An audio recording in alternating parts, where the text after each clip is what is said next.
Watch Symposium. I'm Austin. If you've been following my channel, you know I've been wearing and enjoying the Timex Q. But it's time to change watches. I'm ready for something different, and I'm going to put on the Rolex Submariner 14060. And I was wearing this watch before I started wearing the Q, but took it off because the Oyster bracelet's a little bit tight. So I have to take this to RSC, buy one link, and have them put it in.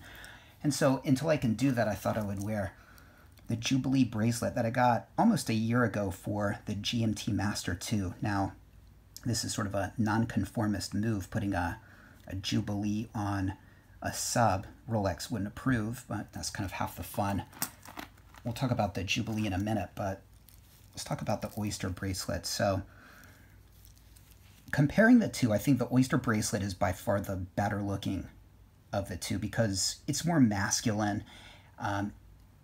Comfort-wise, I'd have to give it to the Jubilee, but if I could only choose one of the two bracelets to wear for the rest of my life, it would be the Oyster bracelet, because when you're actually wearing it, it's really not an issue. You get used to it very quickly. It's only when you compare the two side by side that you realize how comfortable the Jubilee is. But, you know, you wear this for a week and you're not even going to really notice you have it on. But aesthetically, it's masculine looking. I think the Jubilee is a little bit on the feminine side. And of course, you've got the security of the flip lock clasp, which if you're swimming, that's really important. I mean, if you're swimming in a deep ocean, you want that added security because you don't want to lose your watch. Watches do get lost in the ocean, I hear. So now, when it comes to the Oyster bracelet, one of the negatives is the thickness, and that's because it houses the wetsuit extension. And this is it's over a 20-year-old watch. It's a T-serial from 1996, but even the modern subs have the wetsuit extension. And part of me wishes Rolex would stop putting them in because nobody really uses them, and it just adds sort of a unnecessary bulkiness. But they really can't, because the second they do, it's sort of an admission that the watch is a desk diver, and they really have to stay true to the functionality of it as a diver that can be worn with a wetsuit. So I get it, but I think the Explorer 2 and GMT clasps are much nicer. They're just not nicer, but they're just thinner. They're smaller. They don't hang out the way this one does, thanks to the wetsuit extension. All right, so first things first, let's take this white glove off, which I wear just so you guys don't have to endure the smudges from my fingers, but let's get this watch going.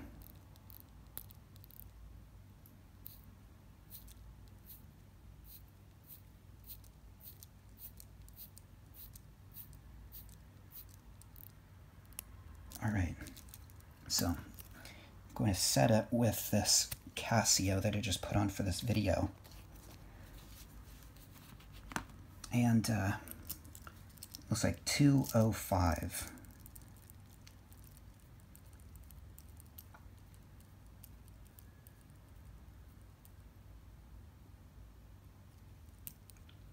All right, I was cutting it close.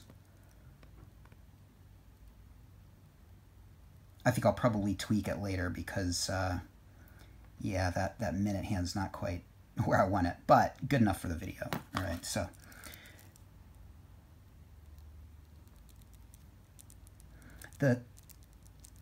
the crown of the sub is great, just nice and big.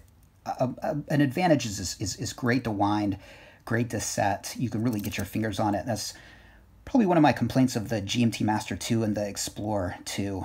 The crown is small. But the flip side of that is if this is loose, this can really hit the back of your hand. So at the end of the day, I think I like the size of the Explorer 2 and the GMT Master 2 crown just because you don't have to worry about it digging into the back of your hand.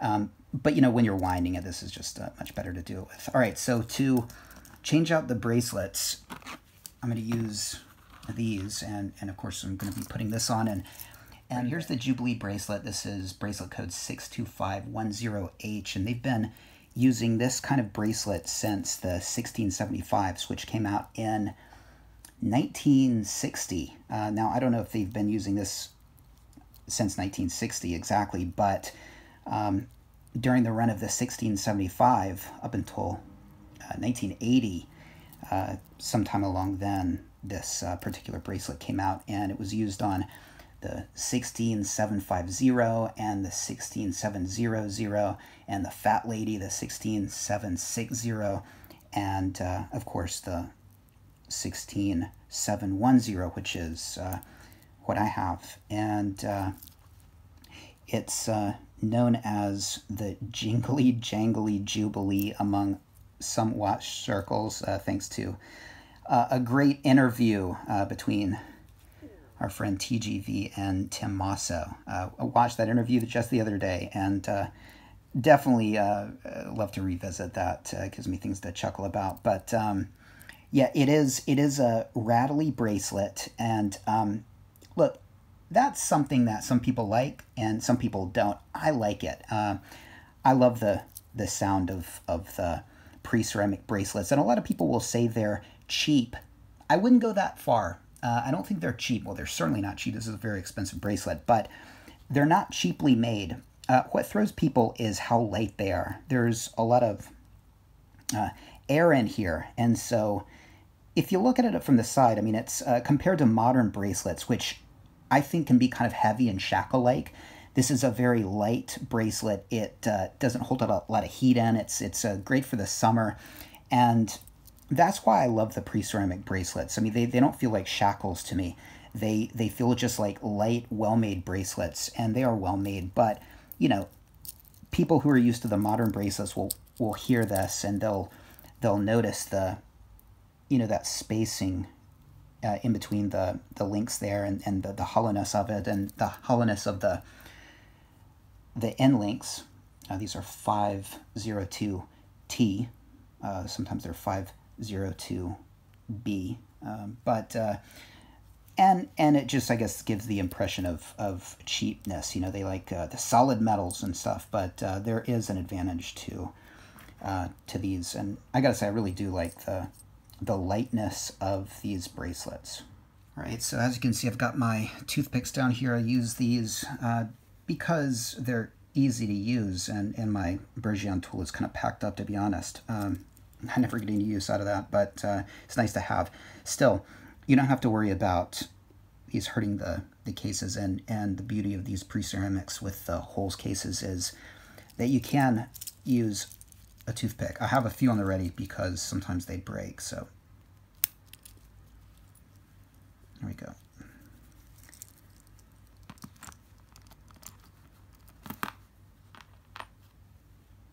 And again, these have hollow end links, both of these bracelets. And the worst thing about the hollow end links is really just once you take a bracelet off, keeping up with the hollow end links. That's really, you know, I think perhaps they can, you know, if you abuse them and you wear them hard, they can stretch and not sit flush to the case. I really don't have that problem. Maybe they're a little bit more rattly than the solid end links, but what I find the most annoying thing is that you've got now 3 parts to deal with, whereas if it's a solid end link bracelet, then you just have one. But aside from that, not a big deal. All right, so here's the no date sub, just the head, which is always kind of interesting to see. I got my, see it's a T serial there.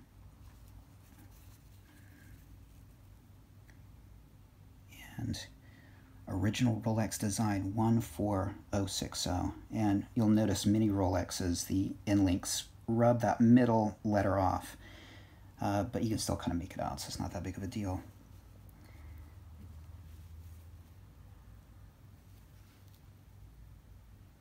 It's kind of cool just to see a head-only watch, just a head-only Rolex. This is what it's all about. But the bracelet is an integral part, and just having the head-only, it kind of feels incomplete to me. All right, so let's get on the Jubilee bracelet. All right, so this is the top part. Well, this will attach to the bottom. As far as the spring bars go, as you can imagine, Rolex spring bars are very nice, but one kind of nice thing about them, and one way you can know if they're real or not is they're curved up on top. Okay, they don't. They're not flat, and so there's just this slight curve. And I've never actually bought. Well, I'm sure I have bought them, but I've never really noticed what they cost. But I can imagine that they're expensive, like all Rolex things are.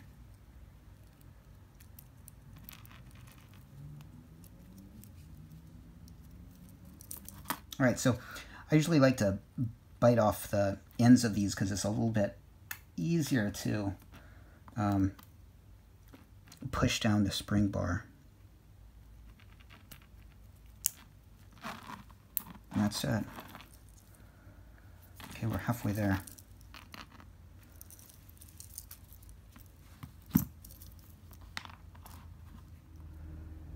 These are certainly fiddly compared to the solid end links and the solid end link bracelets. But when it comes to the Jubilee for the pre-ceramic GMTs, this is all they've got. They never made a Jubilee bracelet for the pre-ceramics with solid end links like they did with the oysters. All right, so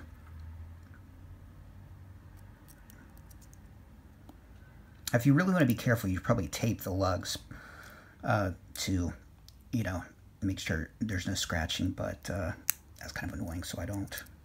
And that's it. All right. Let's see how, let's get this glove off. All right, how does it look? That looks pretty cool. I feel like Doc BBW.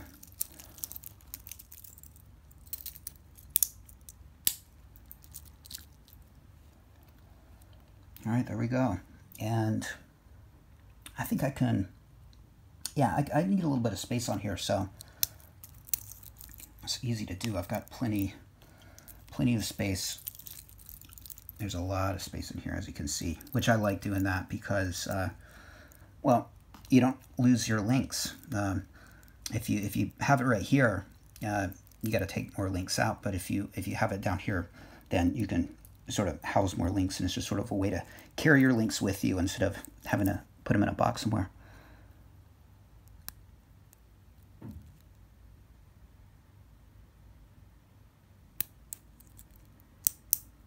All right, let's see how that works.